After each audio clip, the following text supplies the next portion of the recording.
Por décadas, armas russas estavam presentes de caças na Ásia a tanques na África. Exportar armas não era só um negócio, era o atalho de Moscou para a influência global. Porém, agora, algo quase inacreditável acontece. As exportações de armas russas estão colapsando. Em grande parte porque o Kremlin não podia se dar ao luxo de vender armas que precisava para a chamada Operação Militar Especial na Ucrânia. A guerra na Ucrânia transformou esse cenário. O país que deveria ser derrotado agora desenvolve os sistemas mais desejados pela OTAN e outros. Hoje, vamos mergulhar em como a Ucrânia, um país lutando pela sobrevivência, está silenciosamente se preparando para vender drones avançados para parceiros da OTAN. Seus sistemas comprovados em batalha estão em alta demanda, justamente quando a outrora dominante máquina de exportação de armas da Rússia está rachando sob pressão. Mas também há uma reviravolta nessa história. Algo mais está acontecendo nos bastidores e quase ninguém está falando sobre isso. Ao perceber isso, você entenderá a preocupação do Kremlin. Vamos discutir. A Ucrânia não tem os grandes mísseis pesados. Ditadores adoram se exibir em desfiles, mas nós temos drones que podem voar até 2, 3 mil quilômetros. Não tivemos escolha a não ser construí-los. Para entender esse ponto, é preciso analisar como os dois países desenvolveram suas indústrias de defesa. Só assim a reversão de hoje faz sentido. Na maior parte da era moderna, a Rússia teve quase uma vantagem inerente. Sua indústria militar era enorme, estatal e agressiva nas exportações. Ela era a segunda em vendas globais, atrás apenas dos Estados Unidos, usando todas as ferramentas para manter essa posição. Oferecia empréstimos, contratos de longo prazo, treinamento, pressão política, assessores militares e laços entre líderes. Compradores na Ásia, África e Oriente Médio preferiam sistemas russos, pois além de serem mais baratos que os ocidentais, vinham com apoio político de Moscou. Assim, ao adquirir um jato russo, o país geralmente seguia comprando peças, mísseis, atualizações e novos modelos. Esse ciclo mantinha os clientes presos por décadas. A Rússia lidava com exportações de armas, como empresas de energia lidam com contratos de petróleo de longo prazo. Não era só vender, mas criar um relacionamento. Isso afetava o voto do país na Organização das Nações Unidas, suas parcerias e o treinamento em que confiava. Por anos, essa estratégia deu à Rússia influência além de sua economia. E mesmo com desempenho ruim, a demanda global seguia estável. Esse era o mundo da Rússia, onde suas exportações lhe davam poder. Enquanto isso, a Ucrânia tinha uma realidade diferente. Antes de 2014, a indústria de defesa era formada por fábricas soviéticas antigas, com produção defasada e orçamentos muito limitados. A maioria dos projetos era do fim do período soviético, e muitos engenheiros já tinham ido para empregos melhores no exterior. A Ucrânia tinha talento, mas faltavam recursos e influência política para convertê-lo em exportações. Assim, sua presença no mercado global de armas era limitada e não era vista como fornecedora relevante. Ela não tinha a máquina de marketing, a influência política, nem a reputação que a Rússia possuía. Aqui está a diferença principal. Exportar armas também é uma forma de soft power duradouro, e a Ucrânia quase não tinha isso na época. Ao comprar armas estrangeiras, um país adquire mais do que aparenta. A Rússia compreendia isso como poucos. As armas dela não movimentavam apenas dinheiro. Elas movimentavam alianças que acabavam colocando conselheiros russos em forças armadas estrangeiras. A Ucrânia quase não tinha relevância global, com exportações pequenas, dispersas e sem estratégia externa. Esse desequilíbrio torna a reviravolta de hoje ainda mais dramática. A guerra transforma indústrias lentas em rápidas, e desde o início, a Ucrânia teve que evoluir. Essas mesmas fábricas que antes dependiam de antigos projetos soviéticos, agora funcionam como grandes polos de startups. Tudo é feito, testado e melhorado mais rápido. Se algo falha em combate, os engenheiros consertam na hora. Se funciona, aumentam a produção. O país inteiro se transformou em um campo de testes ao vivo, onde boas ideias sobrevivem e as fracas desaparecem em dias em vez de anos. Para uma indústria de defesa, esse tipo de ambiente é brutal, mas incrivelmente produtivo. De certa forma, pode-se dizer que a agressão russa criou a pressão que produziu um diamante na indústria de defesa da Ucrânia. A indústria está prosperando, e é aqui que a história da Ucrânia começa a divergir da defesa da Rússia. Startups na Ucrânia operam com prazos que empresas ocidentais frequentemente invejam. Em muitos países da OTAN, um drone pode levar vários anos para obter aprovação, financiamento e produção. Na Ucrânia, uma equipe pode ir de um esboço a um protótipo funcional em poucas semanas, porque a linha de frente exige isso. Essa velocidade se encaixa perfeitamente com a forma como o planejamento moderno da OTAN está mudando. A tendência agora é adotar unidades menores, em vez de sistemas grandes, lentos e caros. Podem ser construídas rápido, atualizadas com frequência e perdidas sem afetar os orçamentos nacionais. A Ucrânia baseou sua indústria de guerra nessa ideia, e a mudança vai além dos drones. Os militares estão deixando o modelo antigo, em que cada sistema precisava ser caro, muito blindado e preservado a todo custo. O novo pensamento valoriza quantidade, autonomia e a habilidade de sobrecarregar defesas no campo de batalha, não só força bruta. A ideia é que enxames baratos podem facilmente esgotar as defesas aéreas inimigas. Drones de ataque descartáveis realizam tarefas antes feitas por aeronaves que custavam centenas de milhões de dólares. A indústria de guerra da Ucrânia cresceu dentro dessa nova realidade imposta, forçada a se adaptar diante do poder russo. Talvez seja por isso que seus projetos militares parecem pertencer à próxima década, e não à anterior. Um detalhe interessante: a Ucrânia não criou esse impulso sozinha. O financiamento ocidental e o suporte técnico permitiram que engenheiros experimentassem, onde poderiam enfrentar a falta de suprimentos, inovando toda semana. Componentes que antes levavam meses para chegar agora vêm por canais de doadores coordenados. Isso permitiu às equipes focar no design, não na logística. Compartilhar informações ajudou, pois saber o bloqueio exato usado pela Rússia permite que desenvolvedores ucranianos foquem no problema sem precisar adivinhar. A engenhosidade lógica, aliada ao apoio externo, gerou um ciclo inovador inesperado no início da guerra. Apesar do rápido crescimento já chamar a atenção da OTAN, a Ucrânia foi além dos protótipos rápidos. Reconstruiu partes essenciais da base industrial, mesmo sob ataque de mísseis.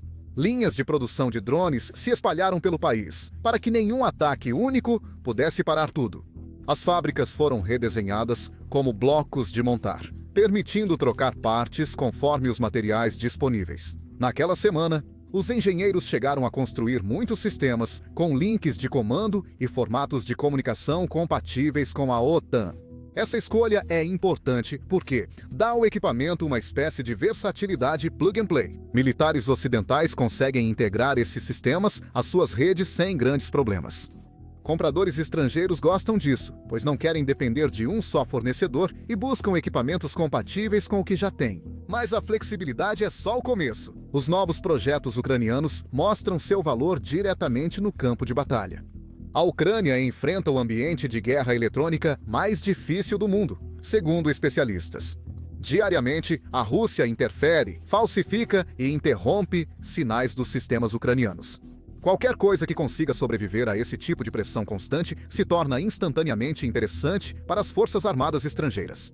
Por anos, compradores dependeram de testes laboratoriais ou avaliações simuladas. Agora eles podem estudar sistemas sob ataque quase constante de uma das forças mais agressivas do mundo. Esse tipo de prova real tem um peso que nenhum campo de demonstração iguala. Price aprofunda a história. Os drones da Ucrânia são baratos o suficiente para serem usados diariamente em missões de reconhecimento ou ataque, mas resistentes o bastante para entregar resultados que realmente importam. A produção aumentou rápido graças a investimentos públicos, capital privado e voluntários que viraram empresas com a alta demanda. O resultado são sistemas que cumprem todos os requisitos.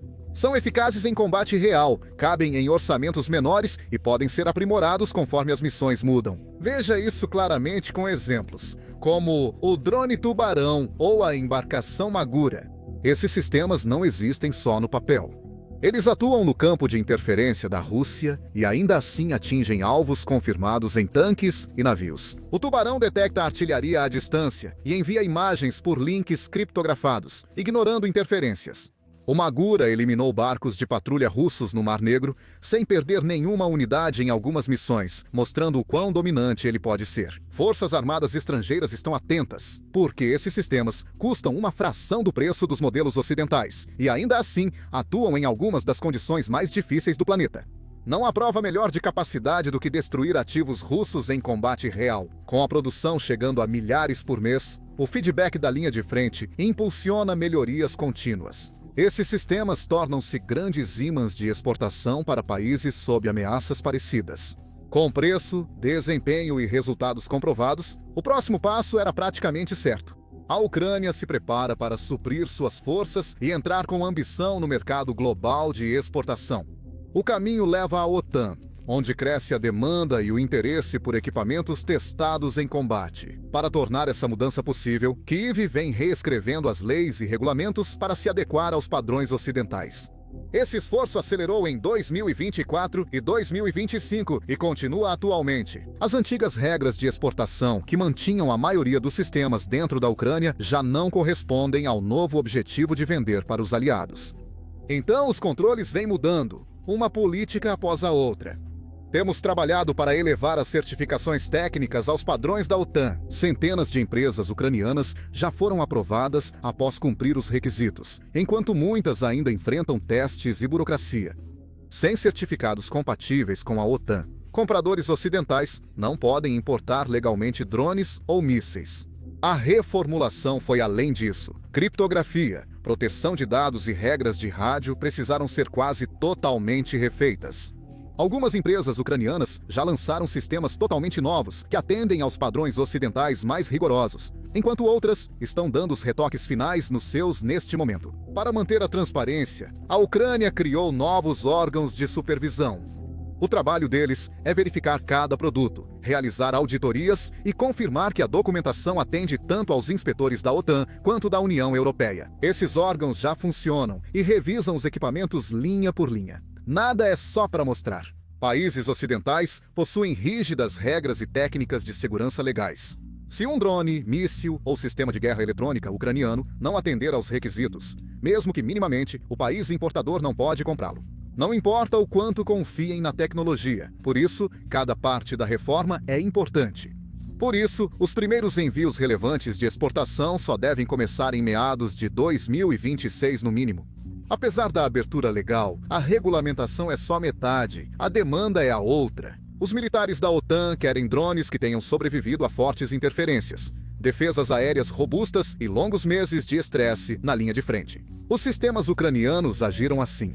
As equipes de aquisição confiam no que já funcionou em combate, nos dados das missões e em equipamentos que seguem operando apesar das tentativas russas de derrubá-los.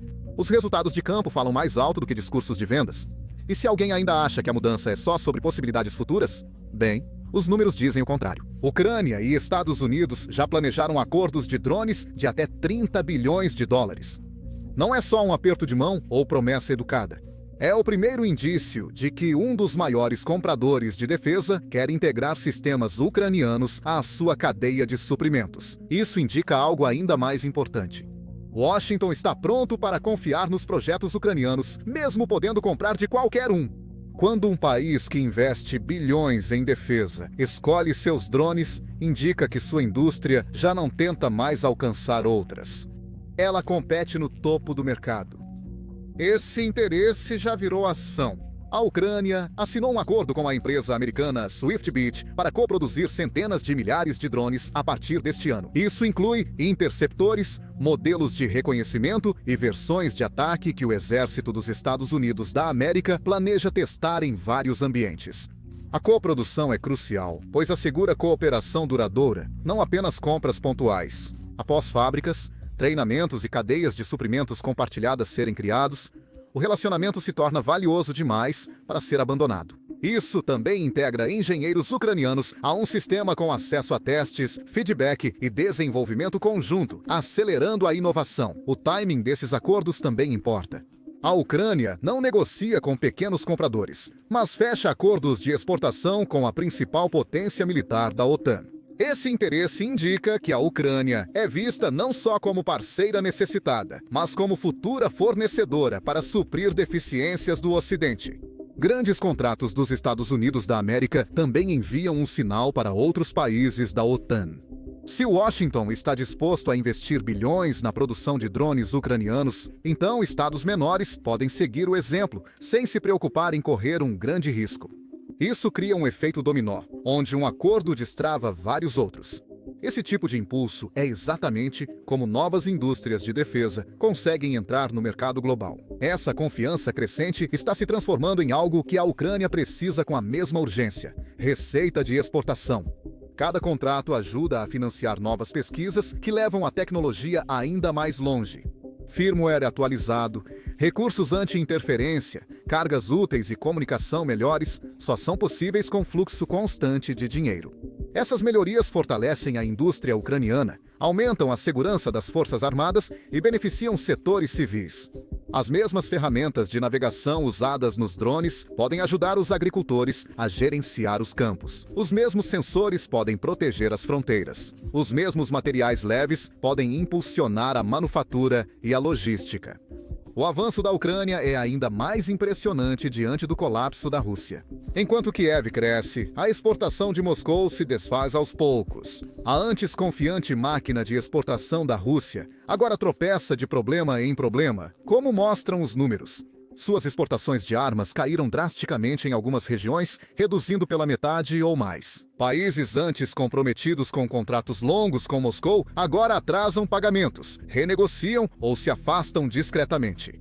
Sanções cortaram o financiamento fácil, impedindo a Rússia de oferecer crédito amigável. Esses acordos antes facilitavam a venda de equipamentos para compradores de baixa e média renda. A instabilidade do rublo faz de cada contrato uma aposta. Nenhum comprador quer uma remessa cotada em moeda que pode colapsar antes da entrega. Os dados de produção mostram que a Ucrânia fabrica atualmente 4 milhões de drones por ano, superando a maioria dos membros da OTAN. A Rússia enfrenta dificuldades e suas exportações de armas caíram além do esperado. Elas caíram 91% em relação ao pico antes da guerra. Isso reduz cerca de 125 bilhões de dólares ao ano para apenas 1 bilhão atualmente. Quando seus tanques explodem no YouTube e antigos clientes não acham peças, o gráfico de vendas fica assim. Moscou está tentando desacelerar o declínio, mas seus esforços parecem mais um remendo do que uma solução de verdade. Programas de substituição de importações no setor de defesa pressionam fábricas a trocar peças estrangeiras por qualquer produção local. Mas, spoiler, isso quase nunca dá certo. Redes de evasão de sanções atuam continuamente, tentando importar eletrônicos via intermediários pelo Cáucaso e Ásia Central. Essas medidas mantêm parte da produção ativa, mas não bastam para reconstruir o sistema de exportação. Os componentes de reposição geralmente se desgastam mais rápido, e os clientes estrangeiros percebem imediatamente a queda na qualidade. Nenhum comprador quer pagar o valor cheio por um sistema montado com chips que a Rússia contrabandeou naquele mês. Isso está corroendo o mercado de Moscou, e a pressão financeira é só parte do problema. Os fracassos da Rússia no campo de batalha são visíveis para todos. Basta uma busca e você pode ver tanques explodindo diante das câmeras, drones simplesmente caindo do céu e defesas aéreas errando os alvos. Eles precisavam achar vídeos de veículos destruídos online antes que oficiais russos explicassem. Os compradores analisam esses vídeos cuidadosamente.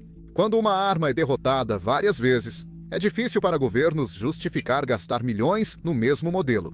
Essas armas servem para proteger seus países. Se já foram vistas como fracas, não faz mais sentido. A reputação, antes um dos pontos fortes da Rússia, agora está sendo destruída publicamente. Vídeo constrangedor. Quando um fornecedor perde prestígio, abre-se espaço. Mercados que antes pareciam dominados pela Rússia, de repente se tornam disponíveis. Países que precisavam de peças russas já não confiam na entrega pontual. Alguns notam que as fábricas russas estão sobrecarregadas e temem que, mesmo com um acordo, o equipamento chegue atrasado, incompleto ou diferente do prometido. A busca por novos parceiros faz os compradores escolherem sistemas mais baratos, de produção rápida e já testados em combate, em vez de apenas demonstrados. E você nunca vai imaginar quem se encaixa nessa descrição. A Ucrânia ocupa rapidamente o espaço deixado por Moscou com credibilidade. Países que antes adquiriam drones russos só para reconhecimento, hoje os comparam aos modelos ucranianos. Esses não só são testados em combate, mas também têm preços mais acessíveis. Países que antes compravam defesa aérea russa, agora buscam sistemas ucranianos contra drones. Eles já enfrentaram as táticas russas e sobreviveram para contar.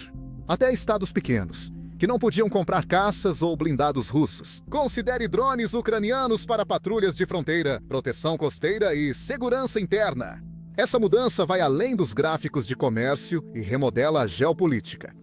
Quando a Ucrânia virar fornecedora de fato, terá acesso a conversas estratégicas inéditas para ela.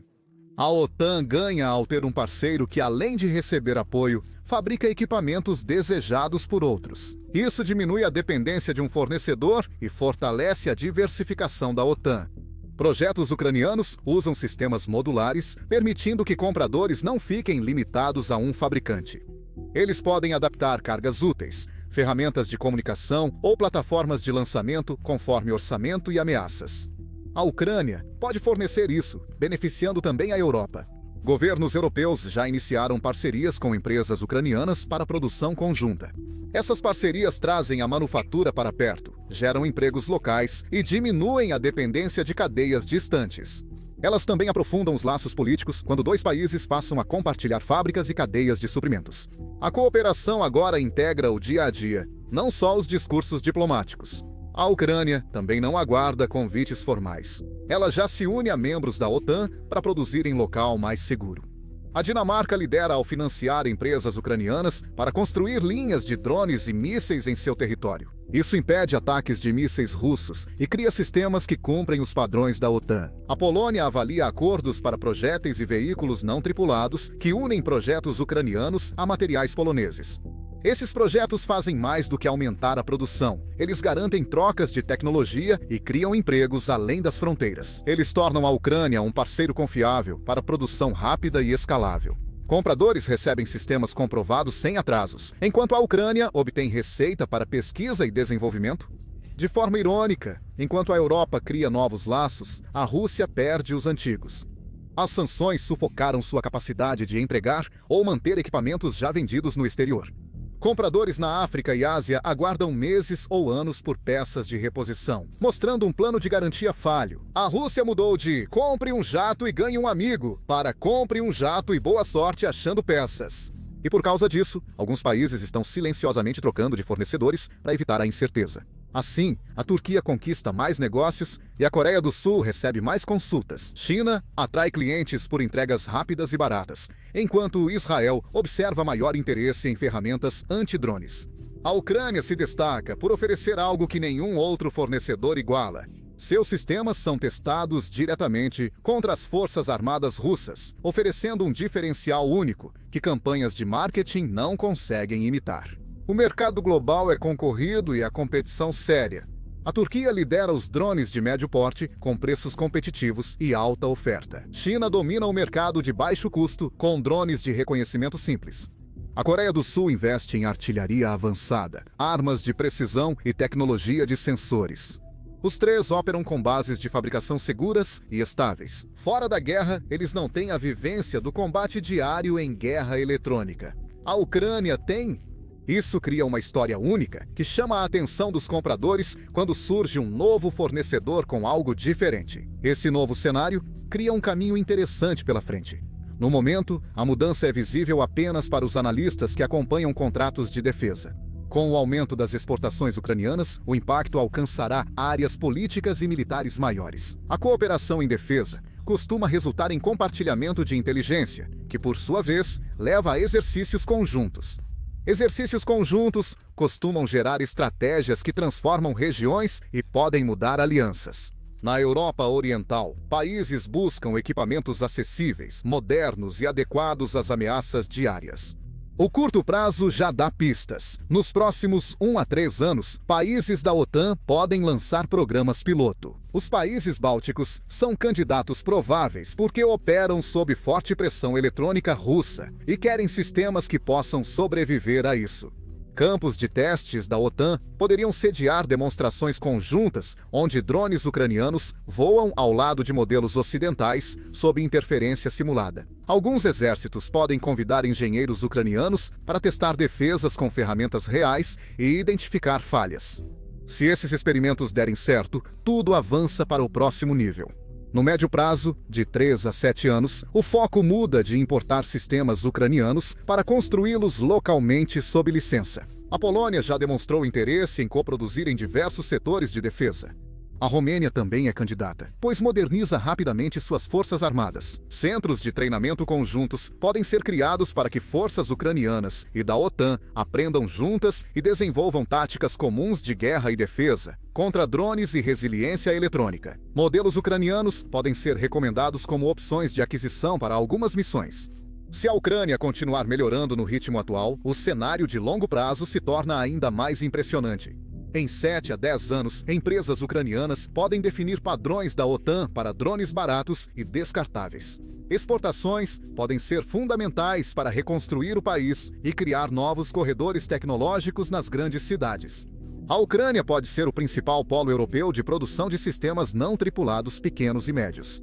Isso atenderia às necessidades militares e civis, como agricultura e segurança de fronteiras. Neste estágio, a Ucrânia deixa de ser vista só como uma nação que recebe apoio do Ocidente. Ela se torna uma das produtoras que moldam o futuro da defesa europeia, levando ao ponto final. A ascensão da Ucrânia não aconteceu por sorte. Foi construída por pressão, necessidade e uma resiliência rara em outras indústrias. O colapso da Rússia no mercado de exportação mostra que reputação sem desempenho é vazia. Os compradores não querem ouvir histórias de Moscou sobre como o sistema era forte há 10 anos, eles querem provas. A Ucrânia tem essa prova. Em um mercado global onde o desempenho define o poder, a Ucrânia assume um papel inesperado. Ela não é mais a estudante, está se tornando a fornecedora que os outros estudam, seguem e aprendem. Nos últimos meses, a máquina de propaganda russa tem nos assediado online. Eles tentam nos banir do YouTube, bots russos nos atacam no Twitter e mal conseguimos resistir em todas as frentes. Mas nós não vamos desistir porque realmente acreditamos no poder do jornalismo independente. Todos sabemos por que eles tentam nos impedir. Eles estão com medo porque estamos trazendo para vocês a verdade sobre o que realmente está acontecendo na Ucrânia. Eles têm medo porque expomos suas mentiras. Hoje, queremos assustá-los ainda mais. Recentemente, lançamos nossa nova plataforma, Business Basics. Aqui, divulgamos vídeos exclusivos e entrevistas com especialistas, incluindo generais dos Estados Unidos da American Navy SEALs e autores best-sellers. Analisamos semanalmente as novidades da linha de frente entre Rússia e Ucrânia. Assista a todos hoje pelo primeiro link na descrição ou escaneando o QR Code na tela. Agora mesmo, você também pode acessar basicsinsider.com. Seu apoio significaria o mundo para todos nós do Business Basics.